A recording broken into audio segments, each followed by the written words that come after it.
Jadi saya mohon izin melanjutkan. Kalau seandainya di sana sudah azan, eh, kalau mau diinterupsi juga nggak apa-apa ya, nanti disampaikan saja seperti itu. Oke, kita lanjut ya. Nah, ini adalah salah satu contoh grid-grid yang definite element. Nah, kalau kita lihat definite element ini gridnya eh, lebih kompleks ya. Nah, dia layang-layang, dia ada gitu ya. Setelah itu kita bisa nih ya jadikan ini persegi panjang nih ya. Nah, kita juga bisa jadikan dia segitiga ya, mau sama sisi, sama kaki, dia bisa gitu ya. Terus juga jajar genjang nih, trapesium kayaknya bisa juga nih gitu ya. Terus jajar genjang juga bisa gitu ya. Nah, ya dan lain sebagainya lah. Nah, jadi kalau seandainya penggunaan grid yang dalam tanda kutip menggunakan finite element gitu ya, kita bisa benar-benar ya, kita bisa benar-benar mendekati bentuk dari alam yang sebenarnya seperti itu ya. Tapi ini akan jauh lebih kompleks. Ini akan jauh lebih kompleks lagi seperti itu. Jadi kita nggak akan main ke sini, kita nggak akan ke sini. Nah, eh, salah satu contoh fenomena alam yang solusi analitiknya itu belum ada. Jadi ada satu fenomena alam yang solusi analitiknya tuh nggak ada, belum ada sama sekali. Itu apa? Salah satunya itu adalah namanya Lucy atau bisa diperpanjang dengan lumpur Sidoarjo. Ya, nah, lumpur lumpur Sidoarjo. Nah, lumpur Sidoarjo ini adalah fenomena yang sangat-sangat luar biasa ya.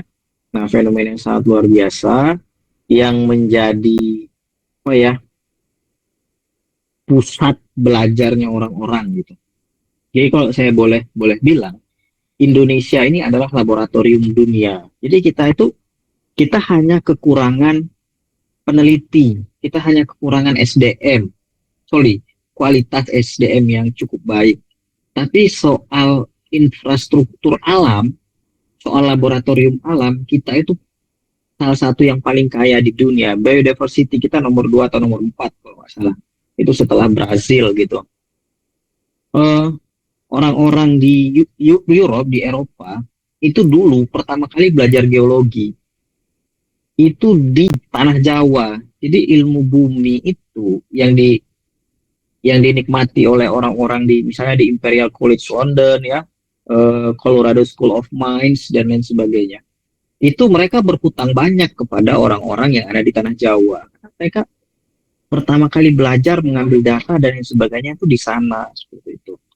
Karena Indonesia ini ring of fires pertama, yang kedua kalau dari sisi ilmu bumi kompleksitasnya luar biasa tinggi ya, kita punya geotermal dan lain sebagainya, kita deretan gunung api aktif terbanyak, gunung api purba yang sudah hancur nggak kelihatan juga banyak sekali, tanya aja orang geologi itu ya, dongeng-dongeng mereka itu. Nah itu dulu orang-orang Eropa tuh belajar ke situ gitu, dan mereka sudah belajar tuh, mereka kembali mereka kembangkan. Nah sementara eh, kita agak sedikit tertinggal gitu. Jadi kalau mau dibilang kiblat ilmu bumi ya seharusnya seharusnya Indonesia gitu.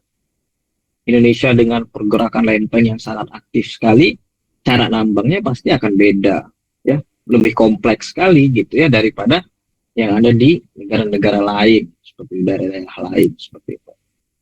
Nah ini adalah salah satu contoh ya, juga fenomenanya sejauh sepengetahuan saya itu hanya ada di Indonesia seperti itu, ya. Itu disebut dengan Lucy atau lumpur Sidoarjo atau Lapindo atau lumpur Lapindo. So, sorry.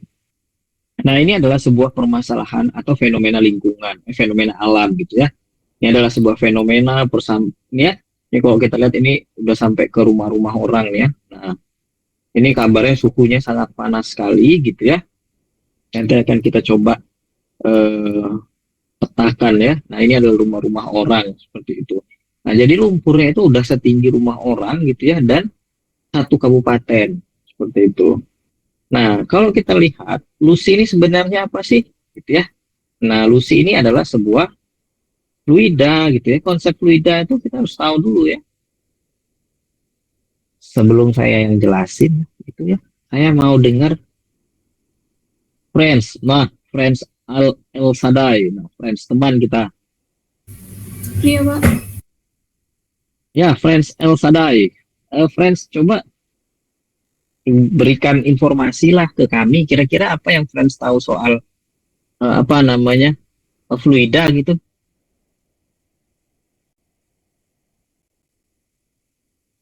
Menurut saya fluida itu kan termasuk cairan